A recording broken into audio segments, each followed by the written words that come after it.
So Congress ప్రభుత్వం వచ్చి ఇప్పటికి నెల రోజులు కావస్తా ఉంది. కానీ కాంగ్రెస్ ప్రభుత్వం పవర్ లో ఉందని మీకు అనిపిస్తుందా? పవర్ లో ఉందంటే పవర్ లో ఉంది వాళ్ళే కదా అనిపిస్తుంది, అనిపించినా అనిపించకుండా అధికారం అయితే వాళ్ళతుంది. ఓకే, అంటే రేవంత్ రెడ్డి సీఎం గా ఉన్నారని చెప్పేసి ప్రజలు అనుకుంటున్నారా?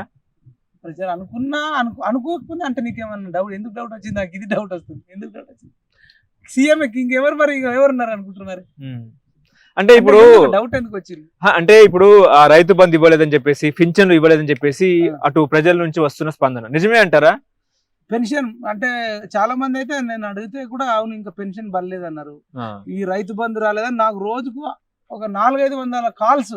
ఓకే అన్నా రైతు బంధు పడలేదు, రైతు బంధు పడలేదు, కేసీఆర్ ఉంటే మాకు రైతు బంధు ఇచ్చేటోడు, నువ్వు ఇప్పుడు కాళ్ళు మొక్కినావు, ఏళ్ళు మొక్కినావు, ముసలొల్లై ఊరూరు తిరిగినావు, డప్పు పట్టుకున్నావు, నిరుద్యోగులను ఏకం చేసినావు, రాష్ట్రం అంతా తిరిగినావు. సరే కేసీఆర్ ఓడిపోయింది కానీ మా రైతు బంధు మాకు వేయండి, పంటలు చేతికి వస్తున్నాయి అడుగుతున్నారు. ఓకే, సో కాంగ్రెస్ ప్రభుత్వ పరిపాలన ఈ నెల రోజులు ఎట్లా ఉంది అంటే ఏం చెప్తారు? నెల రోజులు ఉందంటే మాకు మళ్ళీ డౌట్స్ వస్తున్నాయి. ఏమేమి డౌట్లు ఉన్నాయి మీకు? డౌట్లు ఏమున్నాయంటే ఇప్పుడు బట్టి విక్రమార్క నిరుద్యోగ వృత్తి అసెంబ్లీలో అడిగితే నేను ఎక్కడ అన్నా అని చెప్పిండు. స్వయాన ప్రియాంక గాంధీ మేము ఇస్తామని చెప్పింది, రేవంత్ రెడ్డి నిరుద్యోగ వృత్తి ఇస్తామని చెప్పిండు. ఇప్పుడు బట్టి విక్రమార్క మేము ఎక్కడన్నామని అంటున్నాడంటే doubt number 1. Okay, TSPS chairman Janardhan Reddy మీద ఓకే రాజీనామా చేసిండు, గవర్నర్కి ఇచ్చిర్రు, కానీ సిట్టేసి స్పెషల్ ఇన్వెస్టిగేషన్ చేసి వాళ్ళని అరెస్ట్ చేయాల్సిన బాధ్యత ఉంది కదా, అదేం కదిలినట్టు అనిపించట్లే. ఇప్పటిదాకా వాళ్ళ మీద సిట్టు లాంటిది, స్పెషల్ ఇన్వెస్టిగేషన్ లాంటిది ఏం అనిపించట్లే. గ్రూప్ 1 మరి మాజీ చైర్మన్ జనార్దన్ రెడ్డి మీద అంటే ఇవన్నీ అనుమానాలు వస్తున్నాయి ఎందుకు అని. ఓకే, ఇప్పుడు కాంగ్రెస్ గవర్నమెంట్ నిజంగా 2 లక్షల ఉద్యోగాలు భర్తీ చేస్తే నమ్మకం మీకు ఉందంటారా? నమ్మకం చేస్తే నమ్ముతున్నాం కదా, నమ్ముతున్నాం కానీ ఎంతకైనా మంచిది అలర్ట్గా ఉండాలి, తడిగుడ్డు వేసుకొని పడుకోవద్దు నిరుద్యోగులు అని చెప్తున్నా. అంటే ఏదైనా ప్రతిదీ వాళ్ళ మాటను అన్ని అబ్జర్వ్ చేయాలి, ప్రతిదీ చూసుకుంటూ ఒక కన్నీసి ఉంచాలి. అప్పుడు తెలంగాణ వచ్చినాక ఇక అన్ని కేసీఆర్ చూసుకుంటాడని మనం తడిగుడ్డు వేసుకొని పడుకున్నాం. వాడు మొన్ననే పుట్టింది కదా పిల్ల, ఇప్పుడే సబ్బు జాన్సన్ అండ్ జాన్సన్ రుద్దుతున్నాము, ఇప్పుడే గౌన్ కొన్నాము, ఇప్పుడే అడిగితే ఎట్లా 3 ఏళ్ళు 4 ఏళ్ళు చేసి బాగా బలిసి పోలీస్ అభ్యర్థులను గోషమాలు వేసిండు, టీచర్ అభ్యర్థులను గోషమాలు వేసిండు, గ్రూప్స్ అభ్యర్థులను గోషమాలు స్టేడియంలో వేసి నానా నరకం చూపెట్టి ఇప్పుడు మా అందరు ఉసురు తగిలి బాత్రూంలో పడ్డాను అబద్ధం చెప్తుండా కానీ ఆ నక్క నందీనగర్లో కుయ్ అని ములుగుతుంది. ఇప్పుడు 6 గ్యారంటీ స్కీమ్ల ద్వారా కాంగ్రెస్ ప్రభుత్వం ప్రజల్లోకి వెళ్ళింది. ఇప్పుడు నిన్న చూసుకుంటే ఆ పత్రాలన్నీ కూడా రోడ్డు మీద పడున్న పరిస్థితి. మీ కష్టం మొత్తం నిర్వీర్యం అయిపోయినట్టు అనుకోవచ్చా? ఇప్పుడు నిజానికి అది ఎంత బాధాకరం అంటే ఎంత కేర్లెస్ అండి. ఇట్లా కేసీఆర్ ఇట్లా చేసిండు కాబట్టే నిరుద్యోగులు నడుము మీదకి కొడితే ఓట్ల దెబ్బకు మునుగుతున్నాడు. అందులో వీళ్ళు ఇట్లనే చేస్తే వీళ్ళకు కూడా రేపు భవిష్యత్తులో అంత నిర్లక్ష్యమా, వాళ్ళ మీద వేటేసిరు అంటున్నారు. ఇది మళ్ళా రిపీట్ అయితే ప్రతిదీ అబ్జర్వ్ చేస్తున్నారు. ఏదో ఇవ్వాలి కాబట్టి తీసుకుంటున్నా కాబట్టి తీసుకోవాలి, తర్వాత పల్లి బటన్లోడికి ఇవ్వాలి, వాడు వీళ్ళు చూస్తే పల్లి బటన్లలో ఉంది, మీ అవినతి పత్రం నాకే వచ్చింది అనుకునే పరిస్థితి. ఆ మాత్రం దానికి అక్కడ దాకా పోయి లైన్లో నిలబడి ఇచ్చి డేటా కాకపోతే ఒకటి ఏంటంటే తీసుకున్న తర్వాత డేటా ఎంట్రీ ఉంటుంది. డేటా ఎంట్రీ ఉన్న తర్వాత అయితే మరి అనుకుంటున్నాం మరి దాని మీద వాళ్ళు వివరణ అయితే ఇవ్వాలి కదా. ఓకే, ఇప్పుడు మొన్న ఒక ఛానల్ ఇంటర్వ్యూలో మీరు ఒక పెద్దాయనని అడిగిన పరిస్థితి ఎట్లా ఉంది రేవంత్ పాలన అంటే, ఆ పెద్దాయన ఏం చెప్పారంటే లేదు కేసీఆర్ ఉన్నప్పుడే మంచిగుండే రైతు బంధు పడేది, ఇప్పుడు రేవంత్ రెడ్డి హయాంలో ఏం పడతలేరని చెప్పేసి మీరే అడిగినారు. ఏంటండి అసలు ప్రజల్లో ఈ స్పందన ఎందుకు వస్తుంది మళ్ళీ? నేను అట్లా మొన్న క్రాంతి TRTV నేను ఇంతకుముందు సిగ్నేచర్లో పనిచేసి సొంతంగా ఛానల్ పెట్టుకున్నాను. లేడీస్ హాస్టల్లో దొంగ సైకోలు వాడి అమ్మాయిలకు సైకిల్ చేస్తుండట లేడీస్ హాస్టల్లో, ఆ PhD బ్లాక్లో. నేను అక్కడ అంతా న్యూస్ కవర్ చేస్తూ అక్కడ నిలబడ్డా. క్రాంతి వచ్చిండు ఇంటర్వ్యూ అడిగితే, అన్న ఎట్లున్నావు అంటే సూపర్ హ్యాపీగా ఉన్నా, ఎందుకు అని అన్నాడు.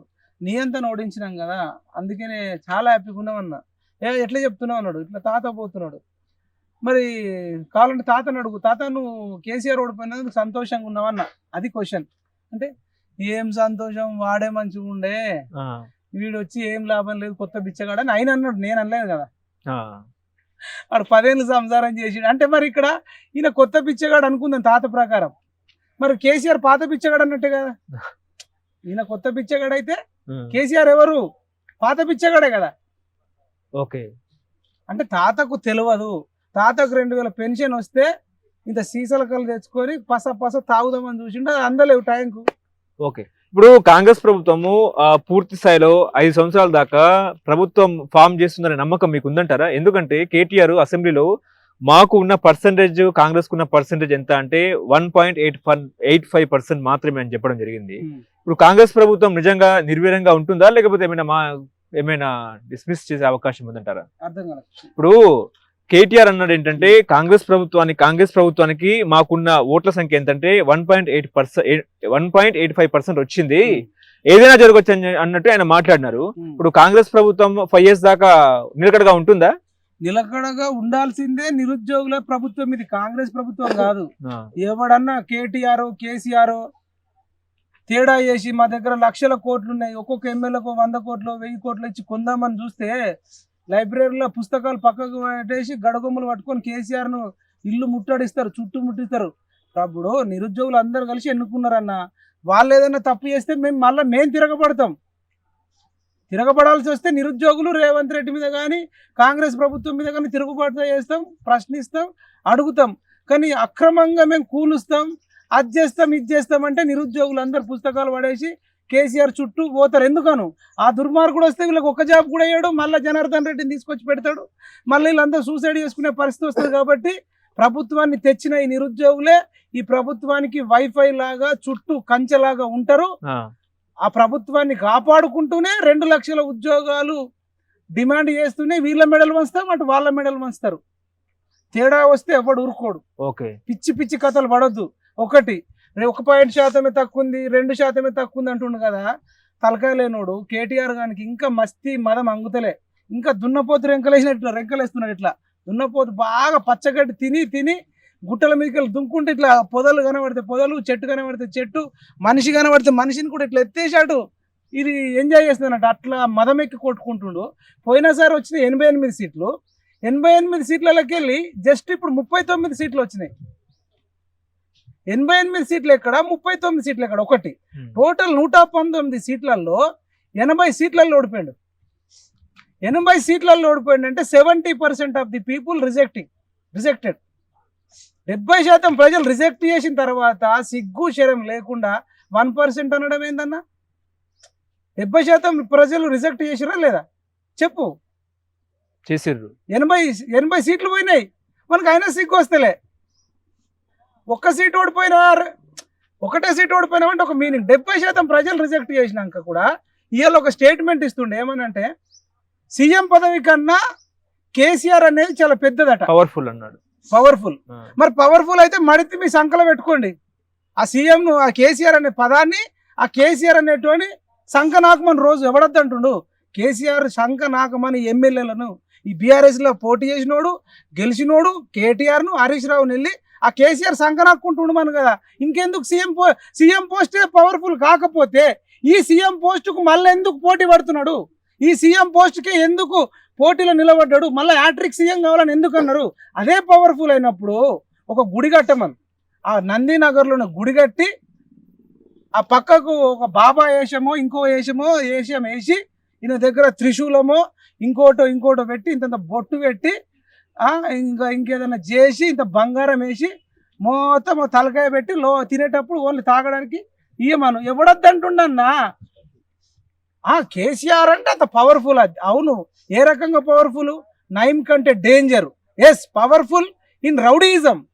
ఒక్కొక్క రౌడీని వదిలి, దున్నపోతును షేర్లకు వదిలినట్టు వదిలి ఎమ్మెల్యేలను, ఆ బాల్కాసుమన్ అనేటువంటి మనిషి, ఆ చెన్నూరులో రౌడీయిజం, గాదర్ కిషోర్ రౌడీయిజం, ముత్తిరెడ్డి ఒక రౌడీ, మల్లారెడ్డి ఒక రౌడీ, గంగుల కమలకర్ ఒక రౌడీ, ఆర్మూర్ ఎమ్మెల్యే ఒక జీవన్ రెడ్డి ఒక రౌడీ, రసమై బాలకిషన్ ఒక రౌడీ, గువ్వల బాలరాజు ఒక రౌడీయిజం, తలసాని శ్రీనివాస యాదవ్ ఒక రౌడీ, దానం నాగేందర్ ఒక రౌడీ. అసలు రౌడీలను పెంచి పోషించి ఆ సిర్పూర్ కాగజ్ నగర్లో ఉండే కోనప్ప ఒక రౌడీ. అసలు రౌడీ కానోడు ఎవడు? బీఆర్ఎస్ ఎమ్మెల్యేలు జగదీశ్వర్ రెడ్డి ఉన్నాడు గింతంత, కానీ రౌడీయిజం అంత ఉంటుంది. మనిషి గింతంత, రౌడీయిజం అంత. అంటే ఒక్కొక్క నయంను చంపిర్రు, వాడిని రక్తం ఎక్కించుకున్నారేమో ఇటు బీఆర్ఎస్ ఎమ్మెల్యేలు ఒక్కొక్కడు. వాడిని చంపిన తర్వాత వాడిని పొడిచిర్రా, మరి అంత ఇంజక్షన్లు కుచ్చిర్రా, అది తీసుకొని ఎక్కించుకున్నట్టు మనుషుల వాడు ఒక్కొక్కడు వామ్మో, వాడన్న చిన్న పోస్ట్ వ్యతిరేకంగా పెడితే వాడి మీద కేసు. సో స్టేటస్ పెట్టుకుంటే ఎవడు ఎస్ఐకి ఫోన్ చేయాలా, వాడు ఎవడన్నా పెట్టుకురాపోరి, వాడు భయంతో వణికేటట్టు. ఎవడన్నా టీచర్ అభ్యర్థి నిరుద్యోగం ఎవడన్నా ధర్నా చేస్తే వాళ్ళ అమ్మ నాన్నకు ఫోన్ చేయాలా, నీ కొడుకు చదువుకోమంటే ధర్నాలు చేస్తుండ అని చెప్పేసి అక్కడి నుంచి నొక్కాల. ఒక రకంగా కాదన్నా, వాళ్ళందరికీ ఉరి శిక్ష వేసిన తక్కువనే, యావజ్జీవ కారాగార శిక్ష వేసిన తక్కువనే. ఇట్లాంటి రౌడీలను పెంచి పోషించడంలో కేసీఆర్ పవర్ఫుల్. 20 లక్షల వాచ్ కొని ఇచ్చిండు బిడ్డకు, అందులో పవర్ఫుల్. కొడుకుకు 25 ఎకరాల జన్వాడ ఫామ్ హౌస్ కట్టించిండు, అది ఒక్కొక్క ఎకరం 10 కోట్ల కాడికి పట్టుకున్న 250 కోట్లు, దాంట్లో పవర్ఫుల్. 100 కోట్లు పెట్టి విమానం కొనుక్కున్నాడు, దాంట్లో పవర్ఫుల్.